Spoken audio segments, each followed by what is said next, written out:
नमस्कार, गुरु ज्ञान के पॉलिटी के क्वेश्चन आंसर प्रोग्राम में आपका स्वागत है। इस प्रोग्राम के माध्यम से हम आपके लिए लेकर आते हैं आईएएस, पीसीएस और अन्य प्रतियोगी परीक्षाओं के लिए पॉलिटी को एक क्वेश्चन आंसर के रूप में। आइए शुरुआत करते हैं आज के इस कार्यक्रम की। देखते हैं पहले प्रश्न। भारत में संविधान सभा के गठन का विचार किसने दिया था? आपका आंसर है एम.एन. राव ने वर्ष 1934 में। दूसरा सवाल, भारतीय राष्ट्रीय कांग्रेस ने पहली बार संविधान सभा के गठन की आधिकारिक मांग कब की थी? इसका आंसर है 1935 में। तीसरा सवाल है, क्रिप्स प्रस्ताव को मुस्लिम लीग के द्वारा क्यों अस्वीकार किया गया? इसका आंसर है, मुस्लिम लीग की मांग थी कि वह भारत को 2 स्वायत्त हिस्सों में बांटा जाए, लेकिन क्रिप्स प्रस्ताव में ऐसा कोई भी प्रावधान नहीं था। चौथा सवाल, संविधान सभा का गठन कब किया गया था? इसका आंसर है नवंबर 1946 में। पांचवा सवाल, संविधान सभा कैसी निकाय थी? संविधान सभा आंशिक रूप से चुनी हुई एवं नामांकित निकाय थी। छठा सवाल, संविधान सभा की पहली बैठक कब हुई थी? इसका आंसर है 9 दिसंबर 1946 को।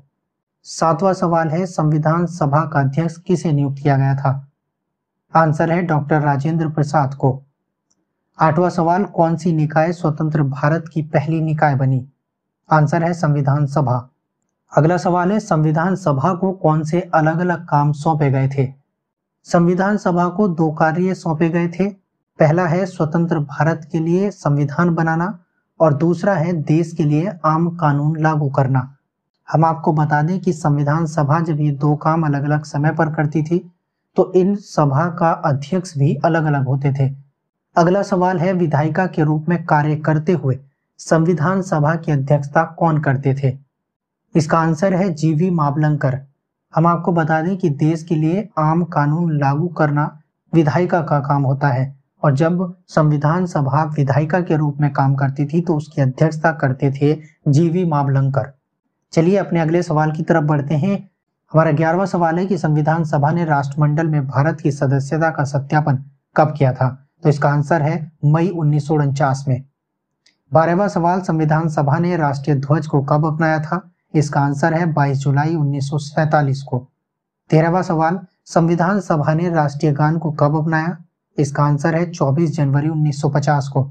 14वां सवाल, भारत में राष्ट्रीय गीत को कब अपनाया गया? भारत में राष्ट्रीय गीत को 24 जनवरी 1950 को अपनाया गया था। अगला सवाल, संविधान सभा की अंतिम बैठक कब हुई थी? इसका आंसर है 24 जनवरी 1950 को। 16वां सवाल, संविधान सभा ने अंतरिम संसद के रूप में कब से कब तक कार्य किया था? इसका आंसर है 26 जनवरी 1950 से 1951-52 में नई संसद बनने तक। हमारा अगला सवाल है, संघ शक्ति समिति के अध्यक्ष कौन थे? इसका आंसर है जवाहरलाल नेहरू। 18वां सवाल, संघीय संविधान समिति के अध्यक्ष कौन थे? इसका आंसर है जवाहरलाल नेहरू। अगला सवाल, प्रांतीय संविधान समिति के अध्यक्ष कौन थे? इसका आंसर है सरदार वल्लभ भाई पटेल प्रांतीय संविधान समिति के अध्यक्ष थे। अगला सवाल, प्रारूप समिति के अध्यक्ष कौन थे? इसका आंसर है डॉक्टर बी.आर. अम्बेडकर। 21वां सवाल, परामर्शदाता समिति के अध्यक्ष कौन थे? आंसर है सरदार वल्लभ भाई पटेल। 22वां सवाल, मौलिक अधिकार उप समिति के अध्यक्ष कौन थे? आंसर है जे.वी. कृपलानी। 23वां सवाल, अल्पसंख्यक उप समिति के अध्यक्ष कौन थे? आंसर है एच.सी. मुखर्जी। अगला सवाल, प्रक्रिया नियम समिति के अध्यक्ष कौन थे? इसका आंसर है डॉक्टर राजेंद्र प्रसाद। हमारा 25वां सवाल है, राज्यों के लिए एक समिति बनाई गई थी जो राज्यों में समझौते करवाती थी। इसके अध्यक्ष कौन थे? आंसर है जवाहरलाल नेहरू। 26वां सवाल, संचालन समिति के अध्यक्ष कौन थे? इसका आंसर है डॉक्टर राजेंद्र प्रसाद। 27वां सवाल, वित्त एवं कर्मचारी यानी स्टाफ समिति के अध्यक्ष कौन थे? आंसर है डॉक्टर राजेंद्र प्रसाद। 28वां सवाल, प्रत्यायक समिति के अध्यक्ष कौन थे? आंसर है अल्लादी कृष्ण स्वामी अय्यर, ये प्रत्यायक समिति के अध्यक्ष थे। 29वां सवाल, सदन समिति के अध्यक्ष कौन थे? सदन समिति के अध्यक्ष थे बी पट्टाभी सीतारामैया। अगला सवाल, कार्य संचालन समिति के अध्यक्ष कौन थे? आंसर है डॉक्टर के.एम. मुंशी।